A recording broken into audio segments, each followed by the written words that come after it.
Good evening. Nearly 10 years ago, America suffered the worst attack on our shores since Pearl Harbor.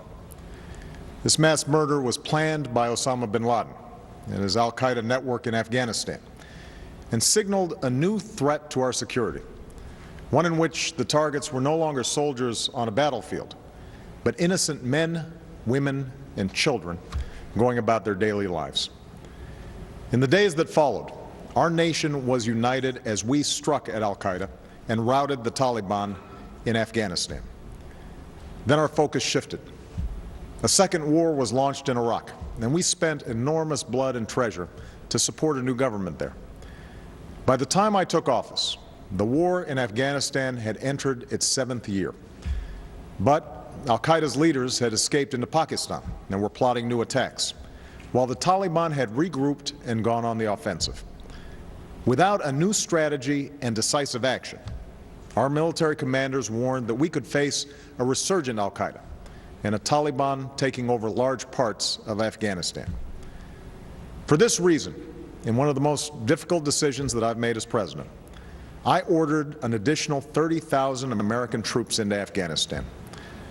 When I announced this surge at West Point, we set clear objectives: to refocus on al-Qaeda, to reverse the Taliban's momentum, and train Afghan security forces to defend their own country. I also made it clear that our commitment would not be open-ended and that we would begin to draw down our forces this July. Tonight, I can tell you that we are fulfilling that commitment. Thanks to our extraordinary men and women in uniform, our civilian personnel, and our many coalition partners, we are meeting our goals. As a result, starting next month, we will be able to remove 10,000 of our troops from Afghanistan by the end of this year, and we will bring home a total of 33,000 troops by next summer, fully recovering the surge I announced at West Point. After this initial reduction, our troops will continue coming home at a steady pace as Afghan security forces move into the lead. Our mission will change from combat to support. By 2014, this process of transition will be complete, and the Afghan people will be responsible for their own security. We're starting this drawdown from a position of strength. Al-Qaeda is under more pressure than at any time since 9/11. Together with the Pakistanis, we have taken out more than half of al-Qaeda's leadership. And thanks to our intelligence professionals and special forces, we killed Osama bin Laden, the only leader that al-Qaeda had ever known. This was a victory for all who have served since 9/11. One soldier summed it up well. The message, he said, is we don't forget. You will be held accountable no matter how long it takes. The information that we recovered from bin Laden's compound shows al-Qaeda under enormous strain. Bin Laden expressed concern that al-Qaeda had been unable to effectively replace senior terrorists that had been killed, and that al-Qaeda has failed in its effort to portray America as a nation at war with Islam, thereby draining more widespread support. Al-Qaeda remains dangerous, and we must be vigilant against attacks. But we have put al-Qaeda on a path to defeat, and we will not relent until the job is done. In Afghanistan, we've inflicted serious losses on the Taliban and taken a number of its strongholds. Along with our surge, our allies also increased their commitments, which helped stabilize more of the country. Afghan security forces have grown by over 100,000 troops, and in some provinces and municipalities, we've already begun to transition responsibility for security to the Afghan people. In the face of violence and intimidation, Afghans are fighting and dying for their country, establishing local police forces, opening markets and schools, creating new opportunities for women and girls, and trying to turn the page on decades of war.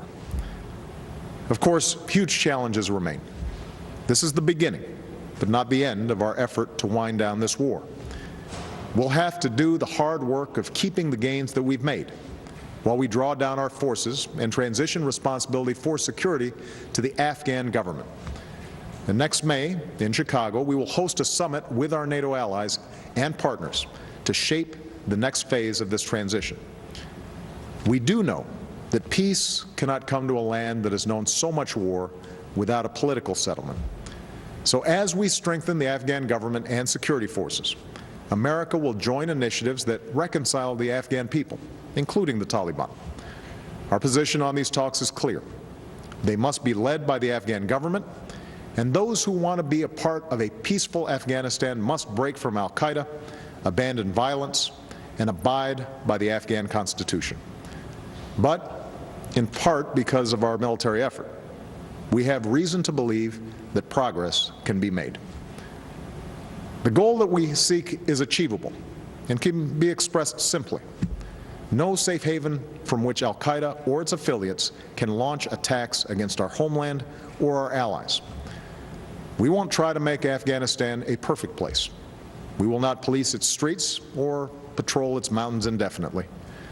That is the responsibility of the Afghan government, which must step up its ability to protect its people and move from an economy shaped by war to one that can sustain a lasting peace. What we can do and will do is build a partnership with the Afghan people that endures, one that ensures that we will be able to continue targeting terrorists and supporting a sovereign Afghan government. Of course, our efforts must also address terrorist safe havens in Pakistan. No country is more endangered by the presence of violent extremists, which is why we will continue to press Pakistan to expand its participation in securing a more peaceful future for this war-torn region. We'll work with the Pakistani government to root out the cancer of violent extremism, and we will insist that it keeps its commitments. For there should be no doubt that so long as I am president, the United States will never tolerate a safe haven for those who aim to kill us. They cannot elude us, nor escape the justice they deserve. My fellow Americans, this has been a difficult decade for our country. We've learned anew the profound cost of war, a cost that's been paid by the nearly 4,500 Americans who have given their lives in Iraq and the over 1,500 who have done so in Afghanistan. Men and women who will not live to enjoy the freedom that they defended. Thousands more have been wounded. Some have lost limbs on the battlefield, and others still battle the demons that have followed them home. Yet tonight, we take comfort in knowing that the tide of war is receding. Fewer of our sons and daughters are serving in harm's way. We've ended our combat mission in Iraq, with 100,000 American troops already out of that country. And even as there will be dark days ahead in Afghanistan, the light of a secure peace can be seen in the distance. These long wars will come to a responsible end. As they do, we must learn their lessons. Already this decade of war has caused many to question the nature of America's engagement around the world.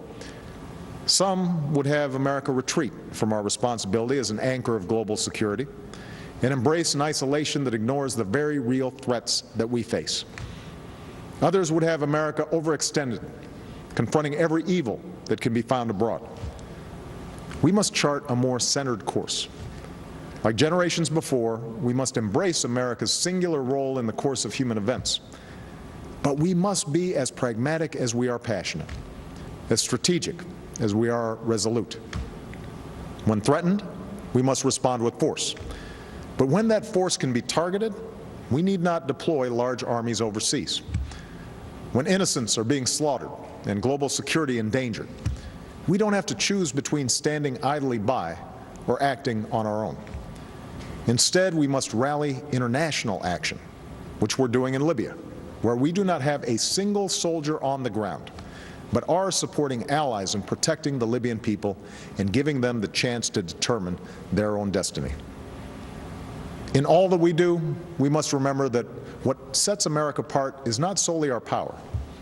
It is the principles upon which our union was founded. We're a nation that brings our enemies to justice while adhering to the rule of law and respecting the rights of all our citizens. We protect our own freedom and prosperity by extending it to others. We stand not for empire, but for self-determination. That is why we have a stake in the democratic aspirations that are now washing across the Arab world. We will support those revolutions with fidelity to our ideals, with the power of our example, and with an unwavering belief that all human beings deserve to live with freedom and dignity. Above all, we are a nation whose strength abroad has been anchored in opportunity for our citizens here at home. Over the last decade, we have spent $1 trillion on war at a time of rising debt and hard economic times. Now we must invest in America's greatest resource, our people. We must unleash innovation that creates new jobs and industries while living within our means. We must rebuild our infrastructure and find new and clean sources of energy.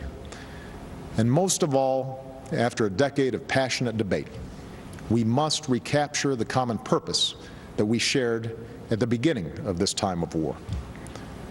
For our nation draws strength from our differences, and when our union is strong, no hill is too steep, no horizon is beyond our reach.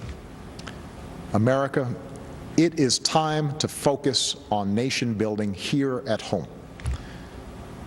In this effort, we draw inspiration from our fellow Americans who have sacrificed so much on our behalf. To our troops, our veterans, and their families, I speak for all Americans when I say that we will keep our sacred trust with you and provide you with the care and benefits and opportunity that you deserve. I met some of these patriotic Americans at Fort Campbell. A while back, I spoke to the 101st Airborne that has fought to turn the tide in Afghanistan, and to the team that took out Osama bin Laden. Standing in front of a model of bin Laden's compound, the Navy SEAL who led that effort paid tribute to those who had been lost. Brothers and sisters in arms whose names are now written on bases where our troops stand guard overseas, and on headstones in quiet corners of our country where their memory will never be forgotten.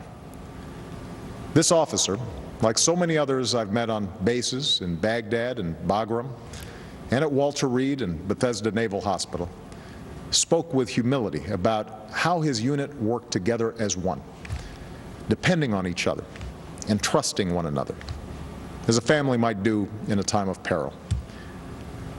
That's a lesson worth remembering, that we are all a part of one American family. Though we have known disagreement and division, we are bound together by the creed that is written into our founding documents, and a conviction that the United States of America is a country that can achieve whatever it sets out to accomplish. Now, let us finish the work at hand. Let us responsibly end these wars and reclaim the American dream that is at the center of our story. With confidence in our cause, with faith in our fellow citizens, and with hope in our hearts, let us go about the work of extending the promise of America for this generation and the next. May God bless our troops, and may God bless the United States of America.